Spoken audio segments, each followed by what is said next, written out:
Yeah, I don't know about this one. We had our first real look at Marathon. Gameplay reveal, massive information dump. I'll go through some of the cliff notes tomorrow in Newswave, but I wanted to look at this from a more broader perspective, especially around Bungie, who, for me and many people coming up during the Xbox 360 era especially, is a story developer for you.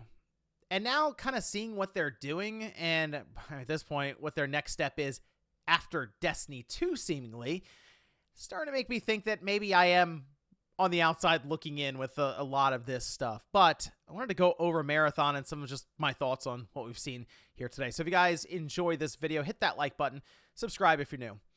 So when we first saw the initial reveal that they were indeed working on a Marathon game, I was a little surprised. I mean, not that they wouldn't go back and revive an older IP of theirs from the 90s, but that they would go to something that wasn't really known for multiplayer. Although during the 90s, you didn't have as many live service multiplayer games as you do now, right? Where it seemed like they're all over the place. But back then with Marathon, it wasn't like a franchise that many people knew compared to Wolfenstein or Doom or Quake, nothing like that.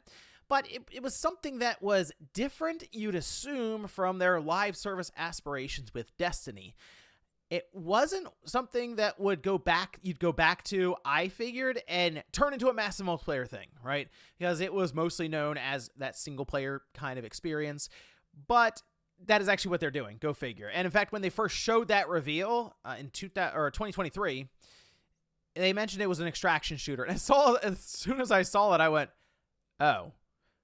Okay, so they're going to attempt to have 2 live service games running. Now, since they left Halo and Microsoft and went out on their own, partnering with Activision, and then eventually making Destiny 2 on their own, I guess, or getting the rights from Activision, now they're just owned by Sony, right? That's like the end of the story there, boom, owned by Sony. But they've just done Destiny. That was it. Like 10 years or so now. So the idea of Marathon was intriguing. Even though I saw extraction shooter, I said, you know what, that's not really a genre that I'm that into, but I'm intrigued because it's Bungie and it's not Destiny. Basically, that was the big pull for me. It's not Destiny. Okay, let's see what it is then. Let's see what they have for us. Well, now that they've shown it, I'm quite mixed on this, and unfortunately, I feel like I've kind of checked out a bit on this game. Let me explain here. So they did show it with what I will describe as a very unique art style. It hasn't clicked as much with me as it seems like with many others online, but the thing I have to give this credit for with Marathon and Bungie's direction here is it genuinely looks different than everything else in this extraction shooter genre, but also just really any first-person shooter style game. MVG on the podcast did draw a comparison to Mirror's Edge, and I thought about that a bit. It's like, you know, I can see that. Okay. It is very flat looking, right? Like that's something that stuck out to me. And at times in some of the moment-to-moment combat that I've been seeing in just a massive amount of gameplay clips that went out there from different creators who had a chance to go play it at Bungie, it seemed like it's almost hard at times to tell things that are really far off in the distance when you're sniping or doing more long-range combat. It almost feels like they kind of get lost a bit in almost a fog, or just, I don't know if it's the colors blending together, or when you're spinning around, everything kind of smears almost on the screen just from the more pastel look. Maybe it looks better when you're native in person on your computer monitor or on your TV versus on stream like this, but it did seem like it was less pleasing in moment-to-moment action, whereas maybe when you're walking around and sightseeing, it would look a bit better. But again, it's not the, oh, look, it's Fortnite again look. So I'll give him credit for that. That's at least something that makes it different from everything else around it there. However, after that, it just kind of starts to blend in. The extraction shooter genre is one that just has not clicked with me. It's like the PvPvE setup, all right? So you have different other players out there, but you also have basically drones or AI-controlled enemies that some are more difficult than others. Some seem to just kind of drop supplies to you because they're there as target practice, and then others will legitimately just fight back and at times just wipe you out completely. And the idea is to get in and then get out with a bunch of stuff, bunch of loot, all right? So extraction. The only issue I've had with extraction shooters is the idea is to get really cool stuff and then not lose it, which if you die when you're on the map, people just come take all of your stuff, you lose it for good. So my solution to not lose stuff is to not take the awesome stuff that I found, which seems weird because the awesome stuff that you found should make you want to play the game and use it. But I know there are some ways you can hold on to your loot. There's certain like boxes or something you can have that's more like permanent. You won't lose all your stuff. But there is kind of that choice of, do I take all this cool stuff and have fun, or do I leave some behind and just take some of the junk armor or the side weapon or something that I have just to kind of fill out the spot and not risk my legendary item? And it just seems counterintuitive to me at times when I see that. I do, however, realize that this is a genre that is fairly popular. To my understanding, Escape from Tarkov, I believe, is like one of the most popular ones. And there's also like Hunt Showdown and a few others. A lot of them, though, I will say exist on PC. And it sort of seems like, to me anyway, that Bungie is realizing that the console space for current extraction shooters is somewhat limited. So while, of course, they're going to have this game on PC and that will be a focus, I think there is a lot of opportunity, and they see it, to try to get a big foothold on the console side. I have some concerns around their ability to hold up 2 live service games at a time, Destiny 2 and Marathon, as it's no small task to be able to support just one. Now they have 2. Now, it was mentioned that there are 3 maps and 6 runner classes at launch, and I've already seen reactions to only 3 maps at launch. However, to my understanding, maps that would be in something like an extraction shooter would have to be much larger than your standard arena-style shooter.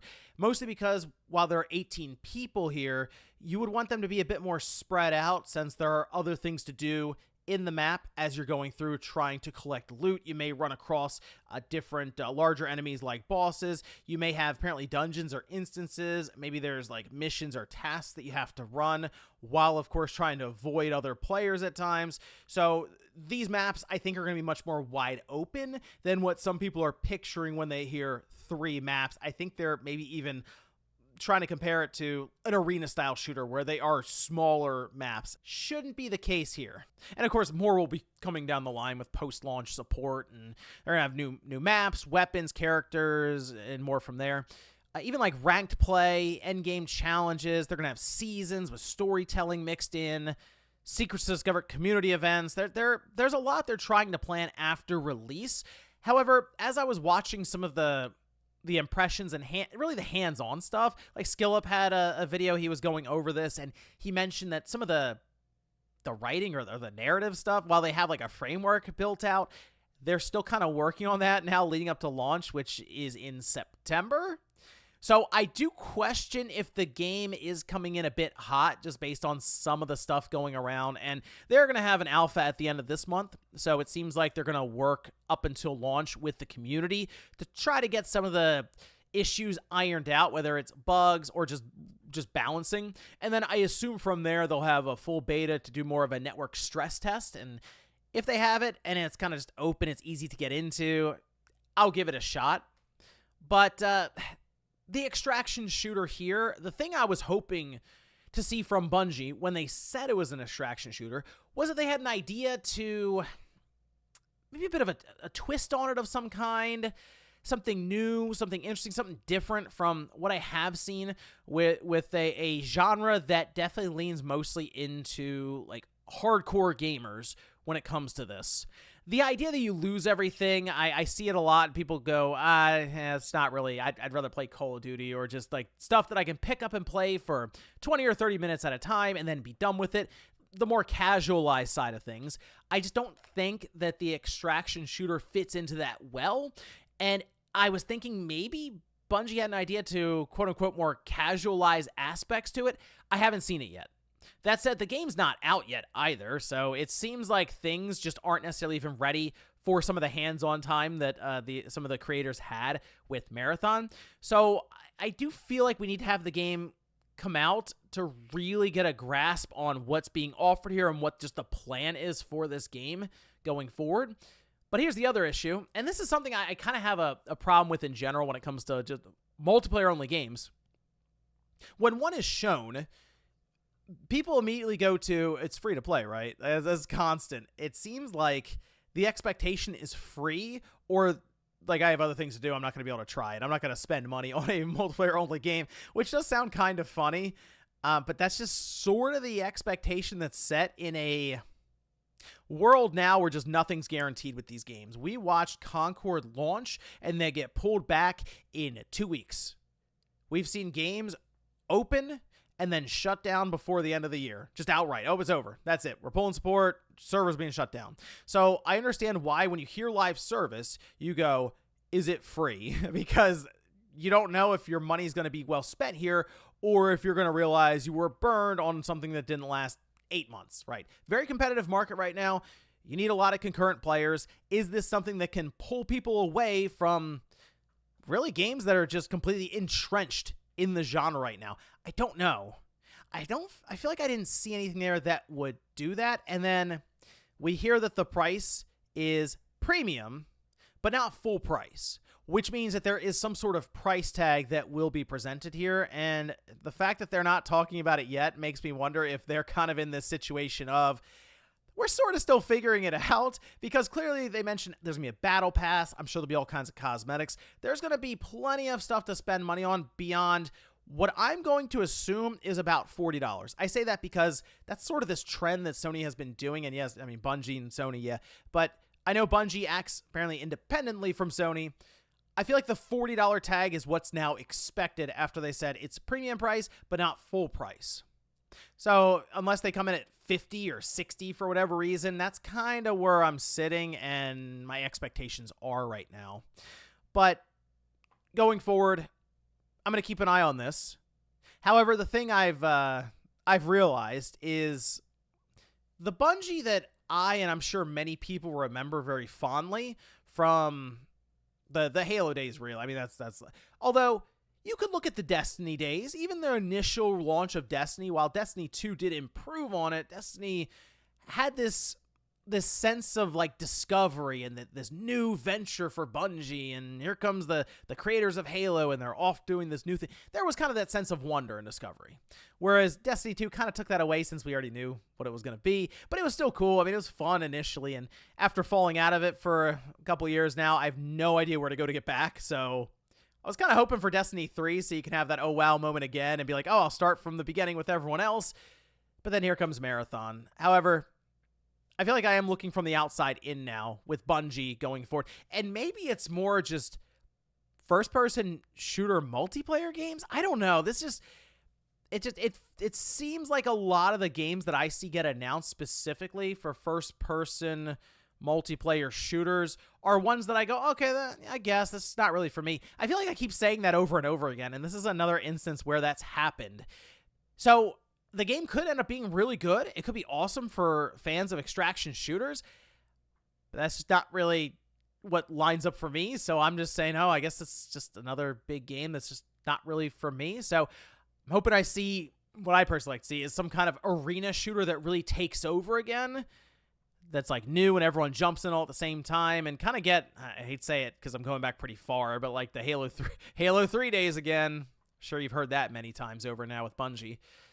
That's kind of it. So I'm not really underwhelmed by Marathon. I'm not impressed by Marathon. I'm just like in the middle, like I posted it on Twitter X, or just I guess it's an extraction shooter. It looks like one. So we'll see how it goes with the alpha and then the beta and then the eventual launch. And then we'll see if it is something that has some legs and can last for a while, or if people play it and then go back to Destiny 2 or Escape from Tarkov after a month or two. But let me know what you guys think about this down below with Marathon, or even just multiplayer games in general right now when it comes to first-person shooters, or even Bungie. Is this what you were hoping to see from them as they were building up their big reveal for Marathon? Thanks, guys, for watching, and I'll see you next time.